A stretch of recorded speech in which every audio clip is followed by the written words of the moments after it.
Magandang umaga. Medyo magandang dating nito sa panig ni Duterte. Medyo bumawi laging palpak-palpak. Pero patungkol po sa fitness ay sinabi ni Atty. Kaufman mag-aapila siya sa appeals chamber. At hindi nila gusto yung desisyon ng pretrial chamber patungkol sa pagsabi na fit to trial si Digong. At in-schedule pa ngayong 23 February ang tinatawag na confirmation hearing. Ang confirmation hearing po yan, ulitin ko lang, hindi po yan pre-trial.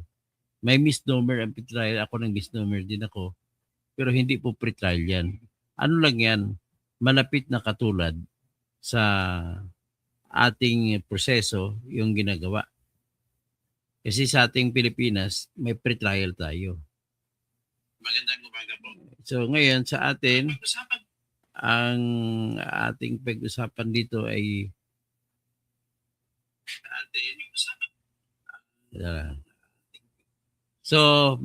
ayon sa ICC, matutuloy yung pre-trial chamber. Pre-trial, hindi pre-trial, kundi confirmation hearing. Ang objective nun, titingnan, himay-himayin ang mga ebidensya ng prosecution kung may sapat na basihan para mag-trial. At kung wala sapat na dahilan na ebidensya, ibasura, uwi si Digong Duterte. So that is the quickest step of the century for Digong Duterte. So ngayon, analyze natin. Pero may isa pa na hinihiling gagawin ni Kaufman na magsampa siya ng apila sa appeals chamber ng patungkol sa fitness to trial. Ang sa akin lang is I have to suggest siguro they have to exhaust the possibility yung patungkol sa yung illegal arrest. It results in lack of jurisdiction over the person of Duterte. Illegal kasi ang arrest. So, iba po yung tinatawag na jurisdiction sa crime. Hindi mo pagpatuloy yan kung walang mga taong akusado. So, kailangan jurisdiction sa taong akusado. At kailangan ang pagkuha sa tao ay tama. Hindi po yung paglabag din sa human rights. Human rights court. Tapos kayo pa magpo-promote ng inhuman rights. Inhuman violation of the human rights. So, yan po ang pinaka-latest, no? Ang pinaka-latest talaga, binasura. At least, binasura yung paghiling ng prosecutor ng International Criminal Court na magdadagdag pa po ng testigo laban kay Duterte. Problema, mukhang 15 lang ata ang pinayagan. So, until now, I suppose, wala pa silang nakikita mga testigo na makapagsabi ng direkta na nakakita na nag-utos talaga si Digong para pumatay. So, absent that evidence, pinipredict ko po na matatapos na ang kaso ni Digong kung matutuloy man ang confirmation hearing, matatapos doon, madidismiss na lahat. Kaya nga, ang positive ako sapagkat bilang isang aral na sa trial na abogado, ay kabisado ko po yung takbuhan sa evidence hearing. So ngayon, titingnan natin ang dapat patunayan, elemento ng kasong ito. Ang kasong ito po ay tinatawag na crime against humanity. Ngayon, kung crime against humanity, pagpatunayan mo number 1 elemento na ikaw ang nag-utos. Kasi mastermind, kinasuhan siya na mastermind. So kung siya ang nag-utos, dapat patunayan yan ang pag-utos. Kailangan may papakita sila na papel, halimbawa, nagsulat, nag-utos. Kung wala mang papel, pwede po yung testimonya ng tao na inutusan. Yan po ang na nag-utos pumatay. So narinig natin to not to be fair, si Las Cañas na salita siya na inutusan daw siya ni Duterte nung mayor pa siya patungkol naman dun sa patayan sa Davao City. Pero kung patungkol sa patayan sa war on drugs, wala pong testigo na magsasabi na nautusan siya pumatay. Unless na lang siguro kung magsalita si Royena Garma na yung sa Davao City, sa Davao Penal Colony na pinatay ng mga tatlong Chinese. Well, we do not know really, pero hoping na wala rin direktang ebidensya. Kumbaga ang testigo doon ay si Royena Garma at saka si yung Edelberto Leonardo. Pero ang pagtiningnan mo naman sa announcement, nag-announce kasi ang ICC ng hingi ng mga tao, lalo ng mga pulis. Hinihingi ang cooperation ng mga pulis na kung pwede tumistiko sila, magkukontak lang sila doon sa binigay na email address. Sa tingin mo kaya may maraming mga pulis umakyat? Pwede maraming pulis na nagpartisipar, pero iyon naman po ay sigurado ako na inutusan ng mga tao ni Bongbong. So ganun ang laro. Sa ngayon hindi tayo makasiguro kung ano ba talaga meron. Pero kay Las Cañas na sinasabi na inutusan daw siya, kailangan po 'yan ay patunay. Kailangan tabihan niya ng ebidensya na talagang inutusan siya. So paano ang ano ang ebidensya na pwedeng kukunin? So, una, pwedeng sabihin ng mga abogado niya na dire-diretso siya ka magtestigo, totoong-totoo, pwede 'yan. Pero mahina ang kalidad niyan sa bigat. Pero mas maganda niyan kung may papel at ibang tao na testigo para magsuporta sa sinabi ni Las Cañas. But my problem is, until now, wala pong magsusuporta sa claim ni Las Cañas. Ganon din po kay Bato-Bato. Wala ka makuha mga ibang ebidensya o testigo na mag-corroborate, magpapatunay na magsusuporta sa sinabi ni Bato-Bato. So, kung sa Davao killings, yan pong status. Pagdating naman po sa war on drugs, confident po ako ni isa dyan sa mga kaso sa war on drugs ay walang mananaig labang kay Digong. Kaya kung ako tatanungin mo, ang lahat ng kasong war on drugs masisiro, mababasura. Because of the fact, ang hirap po maghanap ng ebidensya na magtuturo na si Digong ay nag-utos na patayin ang mga biktima. If there is any, yung official pronouncement niya po na dinownload din ng ICC, yung mga paulit-ulit na salita niya sa media o sa social media na inuutos niya ng pulis na patayin ang mga adik at saka tulak kung manlaban. May qualification lagi, kung manlaban. Ang sitwasyon po dito, hindi kagaya po sa sitwasyon ng sa South Africa, hindi South Africa, sa Africa, sa Sudan, si Intaganda, si Ongwen, at iba pa doon, natahasang na-establish na pinatay talaga mga tao na walang dahilan.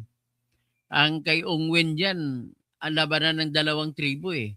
Yung isang tribo parang pinatay na lang kasi galit yung kabilang tribo. Hindi kagaya sa kay Digong na sitwasyon, nagkiklaim ang akusasyon na inutos ni Digong. Pero ang problema lang, ang very clear na mga ebidensya natin ay nagpapakita na while inutos niya, may kwalifikasyon kung manlaban. Next is, ang pinaka-problema ng ICC, itong pinaka-problema nila, paano napatunayan na mastermind si Digong na hanggang ngayon wala silang ibang killer na pinahuli. Wala silang testigo na killer na inutusan na pumatay.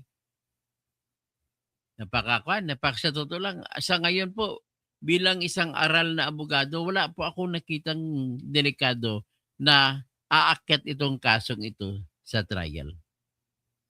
Next is, sabi ko nga, inuulit ko bakit manghingi pa kayo ng bagong testigo kung malakas ang testigo nyo. So, ang kasunod na elemento, maliban sa policy, ay yung may aktual na pinatay at marami at mga sibilyan. Okay, maraming pinatay. Maraming civilian. Ang problema diyan, paano mo ma-establish 'yan? Kung ikaw trial lawyer, madali lang 'yan establish sa pamamagitan ng death certificate, parisan mo ng autopsy ni Raquel Porton para sabihin niya yung DNA ng tao rito nag-match po sa pangalan nito sa death certificate nito. At saka yung cause of death, although yung cause of death iba-ibang nilagay. So ang hirap kung nakabaon na po yun ng mga patay, mga kalansay na to sa ngayon o yung kahit na 2 years ago pa kalansay na yun. Paano ngayon mapatunayan na nandito naman sa Pilipinas sa mga patay? Paano mapatunayan yung mga pangalan ng tao na pinatay ni Digong kung hindi natin maipakita yung mga patay? Di ba ang hirap? Sa totoo lang, kahit ako mag-prosecute nito, mahirapan ako nito. Alam ni Amil Mutip Talib yan, ang hirap talaga, ang hirap. So ano pang ibang patunayan nila na wala na. Yun lang namang importante. Patunayan mo na may policy. Ang policy po, aminin natin, ay war on drugs. Hulihin lahat, pero patayin ko sakasakaling manlaban. Yun ang policy. Although sa totoo lang, naniwala ko, marami mga pinatay mga pulis dyan na hindi na hindi nanlaban. Halos lahat yan, hindi nanlaban. But the problem is, it is one thing to believe and it is another thing to prove. Ang hirap mag-prove. Pero kung titingnan mo rin sa isang parte, sino bang ibang tao gumawa na gano'n? May magagawa pa ba ulit na gano'n? At ang kapalit niyan, hindi naman natin manigate kahit sino pang mga DDH, mga Duterte diehard haters. Aamin sila na napaka-peaceful sa panahon ni Duterte because of that policy. Na talagang ang policy lang dyan nakikita ko pwede man, yung massive ang paghanap ng intelligence operations palaban sa mga addict sa katulad.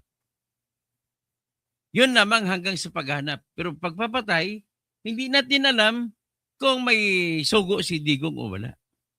Yan lamang po. So sana maintindihan ninyo yan kung anong kuwan para wala na tayong wag na tayo magtalo-talunan pa. Ang mga anti-DDS, galit na galit talaga yan.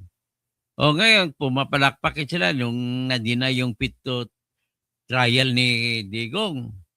Tapos may isa pa na yung nauna na deny ang jurisdiction issue. Pero ngayon, kahapon, ay bumawi si Digong at tinabla na yung hiling ng prosecutor na magdagdag ebidensya. So hanggang dyan na muna tayo ngayon at abangan natin ano mangyari. So magandang umaga po sa lahat. Si Amil Mutip, yan sila sa kanya sa Bato-Bato. Bayad yan sa grupo ni Father J. Alejo at mga NPA. At yung isang maliit na bayad ni PBBM para i-ship kay Digong sa Diheg. Rodster, hello po. God bless. Jurim 357. Naibaga-bigat mga mukabsat. At tapos si Amil Mutip, alhamdulillah, Dok Atty. Toto, Engineer Totsky. Matapang yan si Tariela. Tingnan mo ang ilong niya. Tingnan sa ilong niya. So, time test, tamayo. Magandang matandang kalbo na mahirap pagkatiwalaan pamumuka. Ganun ba? O ka na kita, ban. Para hindi ka na kumita. Ban. Tapos, Shine Luslong ko. Ay, Doc, Toto, I'm thinking binabayaran itong mga ICC judges to favor the prosecution. Sana naman po kahit ganun ay the Lord will favor. Alam mo, mula nung naging kaming ako nagsasalita na binayaran, parang nagbago ang isip nila. Natakot na sila kasi parang halata sila. So, Lucille Yalong, God is good talaga. God talaga paggawa ng paraan. So, Lucille, solid DDS lang kami. Tapos, go. Superman, did you say Filipinos? Pilipinas ba? Ano bang yan?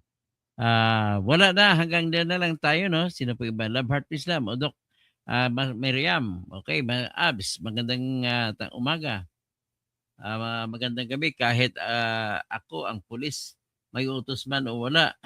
Pag maglabas, ang ulihin ko, lalo na adik, kriminal, papatayin ko. Yun, talagang galit na galit din ng ibang mga pulis kasi maraming na biktima eh.